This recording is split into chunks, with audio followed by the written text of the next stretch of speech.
to today's episode of Fearless Conversations. My name is Don Tao. This is Jade Lotso and Rochelle Ragusi.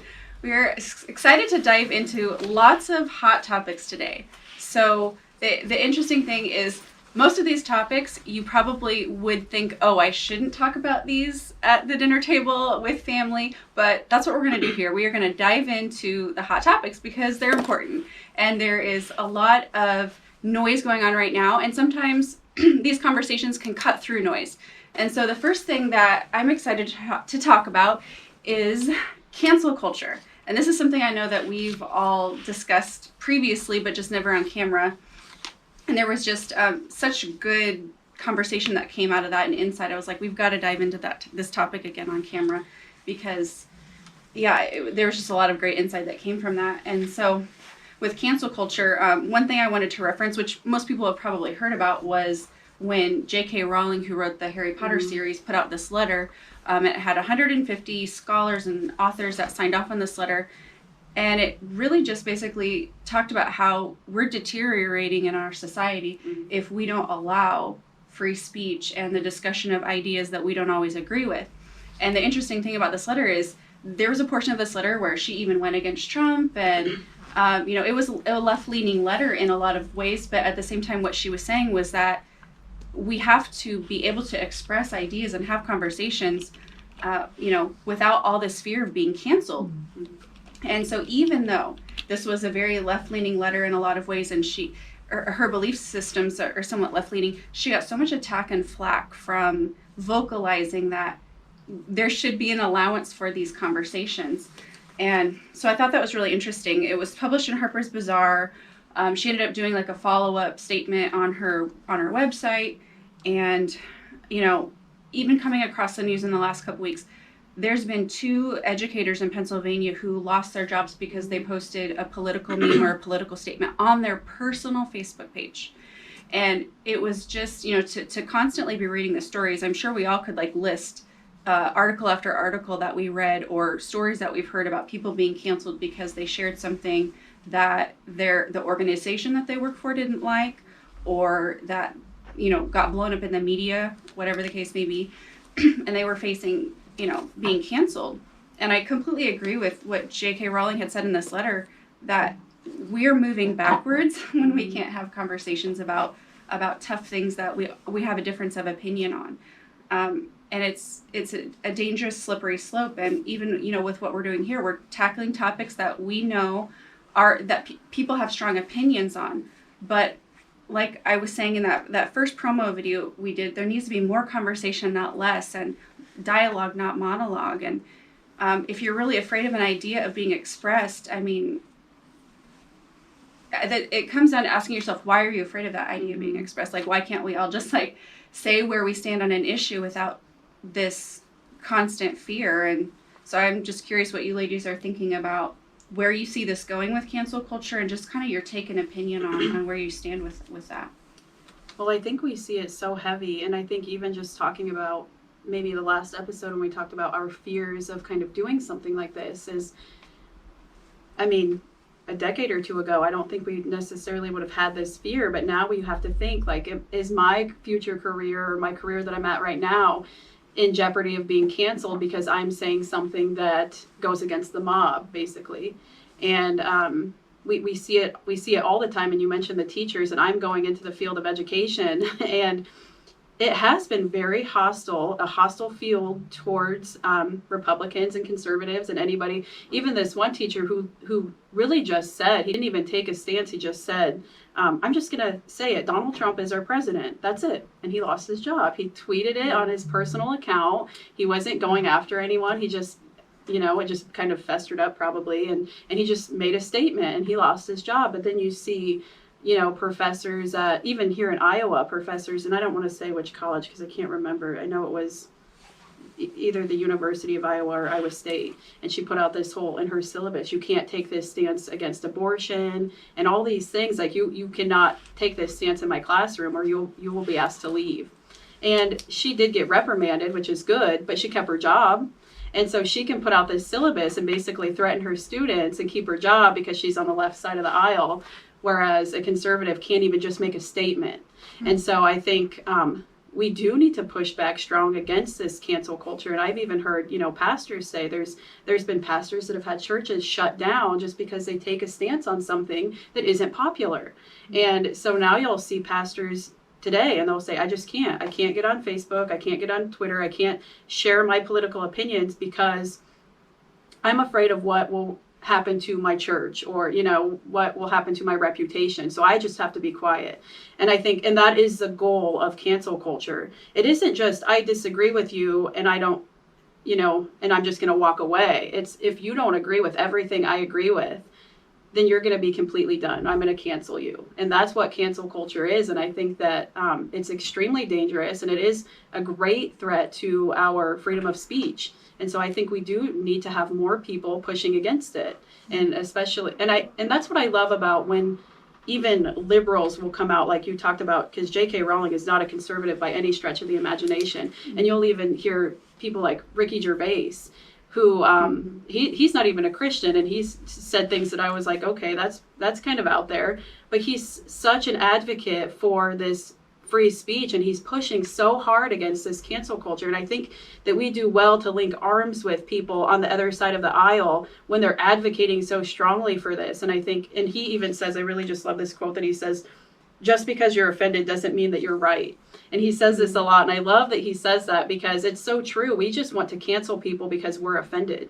But do we ever just stop and say, well, I can be offended and they can still speak. And if I listen to them enough, does my offense make me right and make them wrong? And sometimes it's no, sometimes it's yes, but that still doesn't give us the right to cancel somebody completely just because we disagree. And I think that's kind of sad about pastors. Like, I think as a leader, and that as a pastor, it's important to stay true to your conviction and not intimidation and fear. And I think that's why there's new leaders emerging right now, because it's an hour that demands courage. Yeah.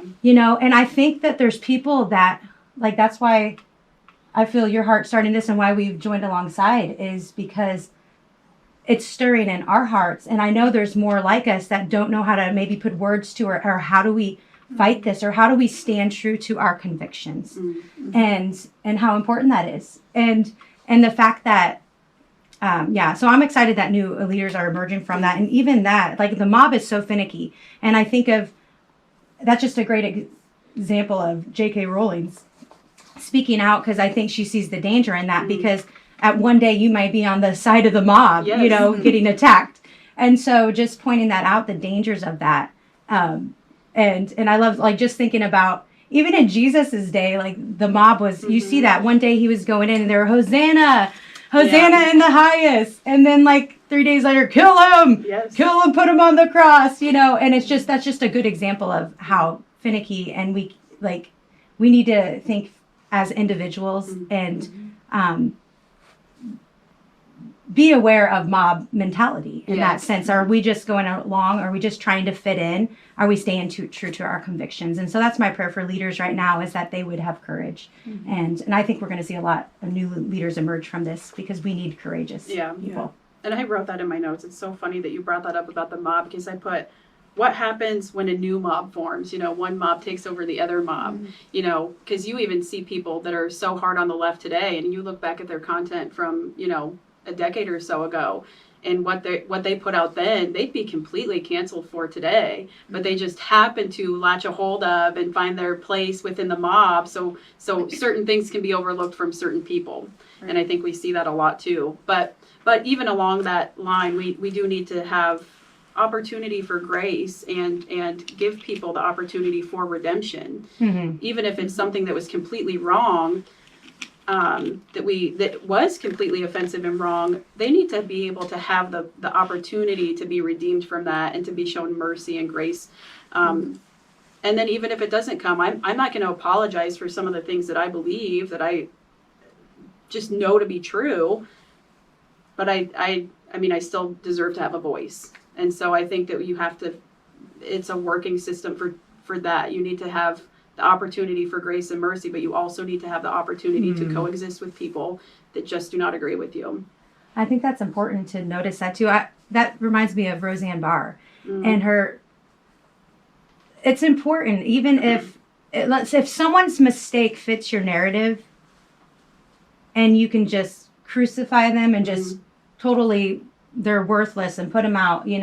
That's another thing where we can be aware of character, because that's a dangerous thing, because we would want redemption. I'm not saying whether there's different reasons why she said her comment. It did not sound good, but when you heard why she didn't mean it as racial, Right. and just what she was explaining, coming from a Jewish person who has seen, persecution and different things, and she's very aware of, she's been on the left, fully left, and she's caught in all these different ways. So it's an interesting perspective she has. But I'm saying just the point of be aware of people who that is such a valuable character trait, the redemptive. Are people open to hearing apologies? Will they accept an apology? Yeah.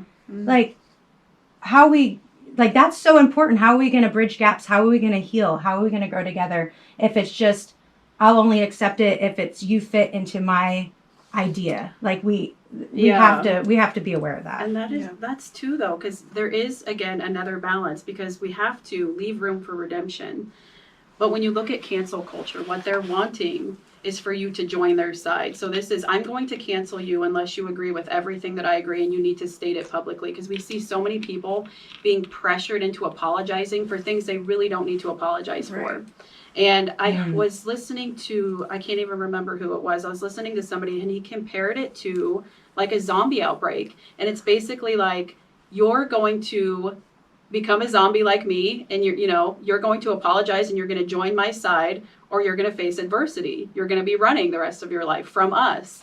And I think that that's so true. We need to leave room for people to repent, but we can't demand that. If one, if it's not warranted, and if two, if their heart isn't there yet.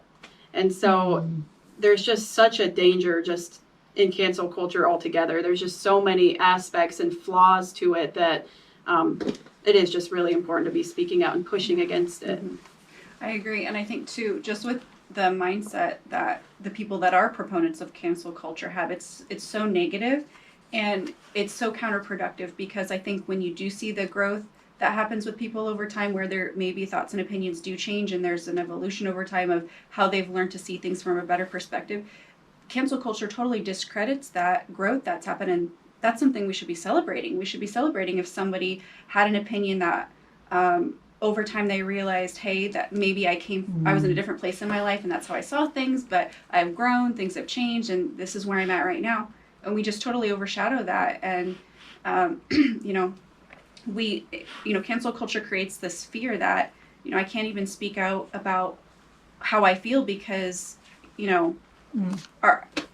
is it going to kill my future? Is it going to kill my career? And it's never good to create a culture where fear is the main driving factor.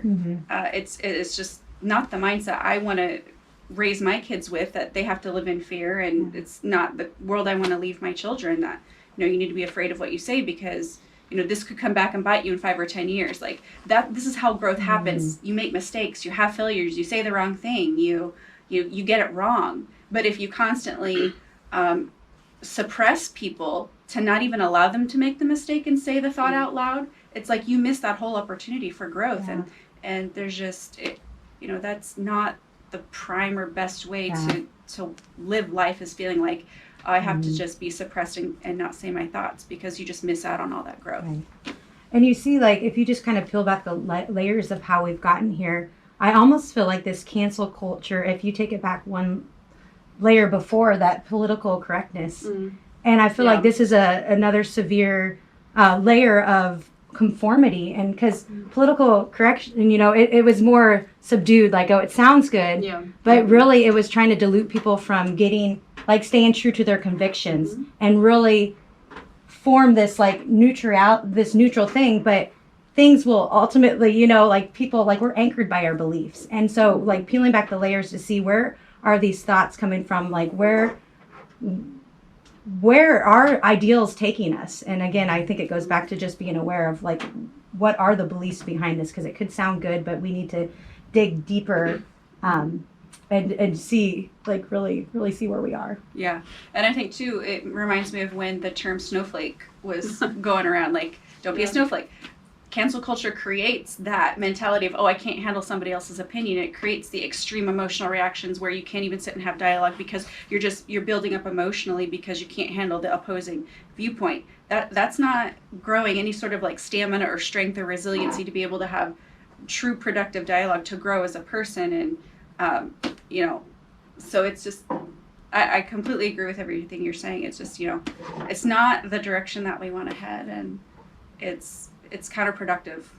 Mm-hmm. And it goes back to, too, if we want to tie it back to our faith and Christianity, it's completely contrary to Christianity because you're being muffled from showing your true heart, which we talked about before. Mm-hmm.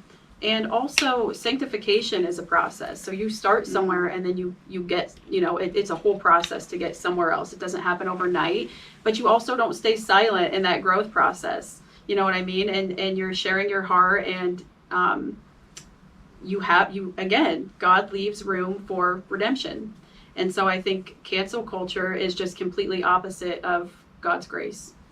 Yeah, it's so good. I even think of like the counterfeits. The enemy always has a counterfeit. So God's goal, like the church, is to be one new man, one body. Like we're a body, we come together, we're unified. And when you think of the enemy, it's like this one new, and even the Marxist or globalist mindset, it's this one new formation. Mm-hmm. But the different is the method to get there. Like, I will kill you to have you support, but the opposite of, like, the core of a Christian is people are giving their lives for the sake of their beliefs because it's a strong conviction, because of love, motivated by love. So the motivation, like these may be good guys. Like I think genuinely people want that unity, but we have to realize like what are the methods we're getting there. It's you can see the fruit of Christ. Like that's why I think it's so important going back to knowing the fruit and not feeling like you're being judgmental by holding people accountable. And we need to use our voices now. We need to stay true to our convictions. We need to be courageous. As we've shared many times before, is like part of this awakening now is I think just seeing the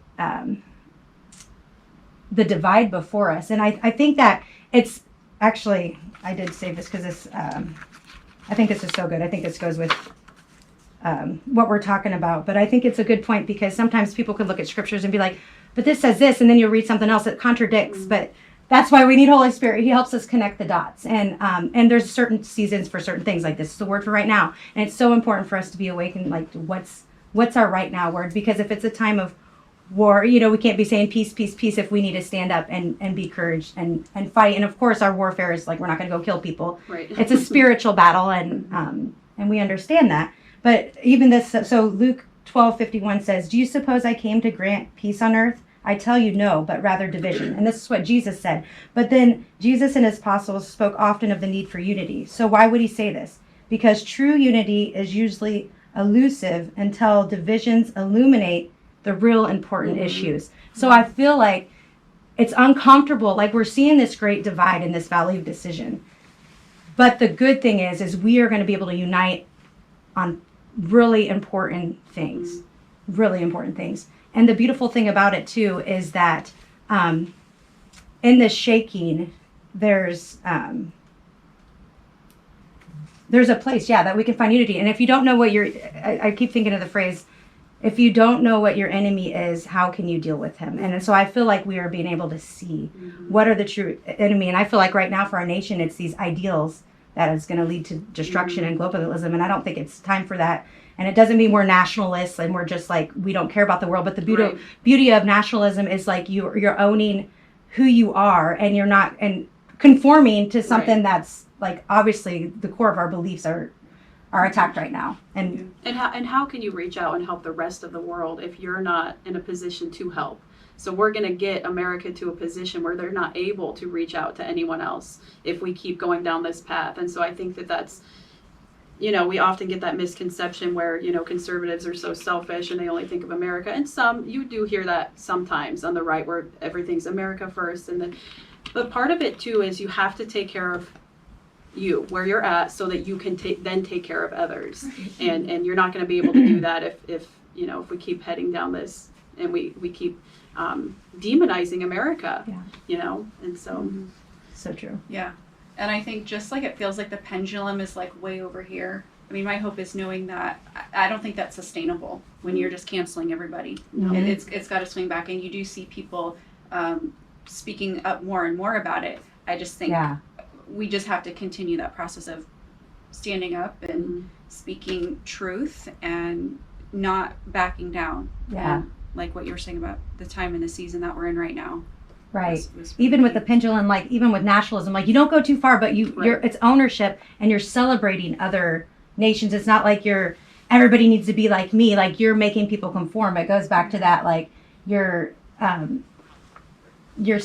taking ownership and you're not just over here, because you think of like Hitler, that went so far that their nationalism was like, we're going to dominate the world because we so believe it. Our nation is how everybody needs to. And it goes back to the method. But isn't it funny though that cancel culture in itself is basically that you need to conform to this or you're done. And so it's the very thing that they hate about people who love their country, but then they're putting it out there on everyone else. And it's not outside of America. Where would this work for them? Where are they going to get people to conform? Because we talked about the mob changing. Well, you're just going to have to sit and be comfortable knowing that someone somewhere in the world is going to be offended by something that you say, some stance that you take, whether you're a part of the mob or not. And so I think they would really sit down and do some soul searching if they're thinking that, you have to be done if you're offensive to me. But how offensive are they to people, somewhere else? And so it's not a coherent practice by any sense of the imagination. It's right. Do you feel like, so the place to come back is we have to step back and be like, can we, like, we need debate, and that's what this is taking away, like debate. Oh no, we don't need that anymore. But yes, we do. Like, let's go back. We need to be able to discuss this without someone losing their goodies or not being able, and that goes to like, if the truth sets us free, it's, we need truth. And I think that idea just scares a lot of people. Yeah. No, I think that's a really key point right there. The truth scares people because then, I've heard this phrase before, and I don't know who coined it. Leaders who can't be questioned do questionable things. And so same thing, if you can't be questioned, if you can't, if you're not allowing dialogue, then what are you doing that's questionable? Like, what are you trying to hide if we can't have dialogue? That's such a good point.